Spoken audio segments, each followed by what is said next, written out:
கருவாயா? என்னடாச்சு திடீர்னு அங்கே அப்படி பார்க்குற? என்னடா வருது? இல்லை, சிறுத்தை வருதான்னு பார்த்தேன். சரி, நான் உன்கிட்ட ஒரு கேள்வி கேட்குறேன். கொஞ்சம் கஷ்டமான கேள்வி தான், பதில் சொல்றியா? கஷ்டமான கேள்வின்னு வேற சொல்ற. முடிஞ்ச பதில் சொல்றேன், கேளுவேன். இல்லை, அதோ அங்கே நிற்கிது பெரியாடு.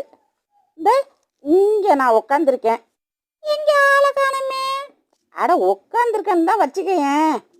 சரி, திடீர்னு சிறுத்தை வருதுன்னு வச்சுக்க. நீ என்ன கவர்ந்து பண்ணிய, இல்லை பெரியாட்ட கவர்ந்து பண்ணிய? ஐயோ, இதையா போய் கஷ்டமான கேள்வின்னா? வெரி சிம்பிள்க்கா, சிறுத்தைதாக்கா கவர்ந்து பண்ணுவேன். ஏண்டா? ஏன்னா பெரியாடு கடிச்சே கொண்டுடும். நீ அந்த சிறுத்தையை வீடியோ எடுத்து வச்சுக்கிட்டு வாய்ஸ் கொடுக்குறேங்கிற பேரில் அதுவே தற்கொலை பண்ணிக்குமே, பாவம்ல. அப்போ சிறுத்தையை தானே நான் கவர்ந்து பண்ணணும். அப்போ இவ்வளோ மோசமாடா நாங்கள்? அட சண்டால பாவி.